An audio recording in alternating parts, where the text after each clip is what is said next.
Olá, nesse vídeo eu gostaria de falar sobre um livro que eu comprei.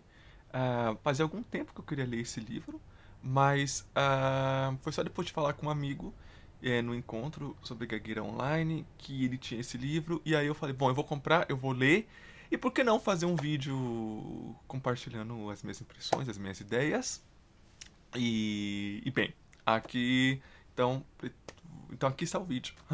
Então vamos lá. O nome do livro é Stammering Pride and Prejudice, Difference Not Defect. Então, Orgulho Gago e Preconceito, Diferença Não Defeito. O autor é Patrick Campbell, Christopher Constantino e Sam Simpson. O livro custa mais ou menos 10 euros. Isso na versão online, né, no e-book. Tem também o livro físico, o que eu prefiro. Geralmente eu gosto mais do livro físico, mas no momento não dá. Primeiro porque é mais caro e segundo porque tem que ficar transportando. E no momento eu prefiro a versão online. Tá? E não precisa ter Kindle também para ler. Se você não tiver o Kindle ou esses leitores de livro digital. Porque no próprio site da Amazon tem um leitor digital. É um livro que eu acho que vale bem a pena, embora eu esteja só no começo da leitura, mas aparentemente é muito bom.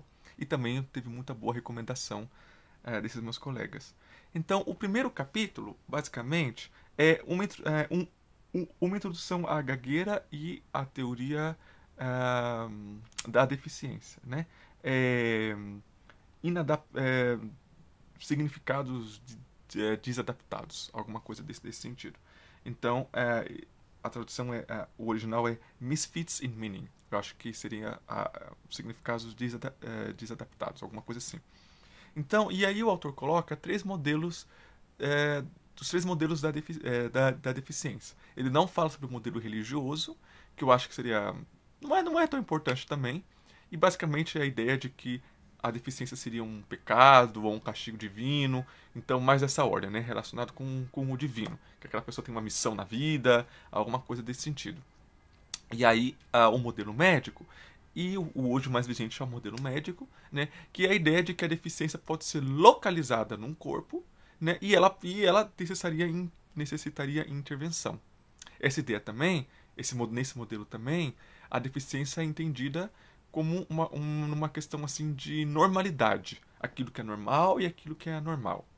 E isso dialoga diretamente com a norma estatística. Então, aqueles corpos, né, pensar aqui na curva de distribuição, aqueles corpos que estão dentro, que estão mais bem representados, são entendidos como normais, e aqueles corpos que estão na beira da curva, que quase não, enfim, que 1%, alguma coisa assim, esses corpos são os corpos anormais. E nesse modelo, então, quem tem a palavra é a medicina, são os médicos, e eles são os profissionais da saúde, e então também a gente já vê aí que a deficiência é enquadrada como uma questão de saúde, e são os médicos que vão ter a palavra se aquele corpo, pode ser uma mente, uma fala, necessita intervenção médica ou não. Então, aí, o que o autor coloca? Que, por exemplo, ele é gago, que é uma característica, a gagueira está presente ao redor de 1% da população humana, e que ele tem cabelo vermelho, ruivo, e que também está presente 1% na população. E por que ter cabelo ruivo não é considerado como algo negativo ou indesejável, e ser gago sim? Sendo que as duas estão presentes não são consideradas anormais. Então aqui duas questões. Uma questão seria o do limite, que já se coloca, que eu esqueci de falar. Então, qual é o limite? Qual é a porcentagem? Então está presente 1%, está presente 5%? Né? Então vamos supor, a homossexualidade, segundo alguns dizem, eu não sei qual é a fiabilidade disso, mas alguns dizem que está presente 5% da população humana. Quem é que vai dizer se isso é normal ou não? E aí ele dá o exemplo também do julgamento de valor, que há um julgamento de valor, então. Né? Porque o que faz uma coisa ser considerada como indesejável e outra não? E aí ele dá o exemplo da homossexualidade, que eu acabei de falar, que era considerado uma doença e que hoje já não é mais. E isso, então, né, me fez pensar sobre sobre a universalidade e sobre a neutralidade da ciência. Que, claro, a atividade científica ela se propõe como neutra, ela se propõe como universal. Eu acho que é um objetivo e ela deve, em alguma medida, até se esforçar para isso. Mas ela não pode fechar os olhos às influências culturais dos próprios cientistas, porque eles, sendo sujeitos sociais, cul com uma cultura específica, eles estão susceptíveis a esse tipo de influência. Então, ficando aqui com o exemplo da homossexualidade, né, tem lá por exemplo, os Navarro, que é um grupo indígena dos Estados Unidos, tem os Bugis, que é um grupo da Indonésia, e nesses dois grupos, comportamentos não heterossexuais são historicamente entendidos como sendo uma coisa normal e mesmo uma característica positiva. Diz que os xamãs na cultura navarra, os xamãs que eles chamam de pessoas com dois espíritos, são excelentes xamãs. Então, uma característica positiva. Então, a questão é, no modo como eles, vamos supor, a biologia ocidental, né? Há um problema de se entender nos modelos biológicos, assim, pelo menos até um tempo atrás, a homossexualidade. Mesmo ela estando presente em mais de 100 espécies de mamíferos, nos bonobos, nos golfinhos, quase, assim, segundo o que eu li, 90 e pouco por cento dos indivíduos engajam em comportamentos não heterossexuais. Então, como explicar isso ah, na biologia nossa? Então, os cientistas têm um problema, ao ponto de a gente escutar pessoas falando que não é natural e que não sei o quê. Só que, na verdade, hoje a biologia já começa a explicar. Então, na verdade, tem a ver com os laços sociais, com a adoção de indivíduos órfãos e outras explicações que não interessa aqui. O que interessa é como que, por conta de uma influência cultural, às vezes os cientistas podem ter dificuldades até de encontrar respostas quando a resposta está ali na cara dele. Só precisa de uma destrava da cabeça mesmo. Um paradigma, digamos assim, cultural diferente. Então aí a pergunta, como entenderiam, vamos supor, os Navarro, os Bugs,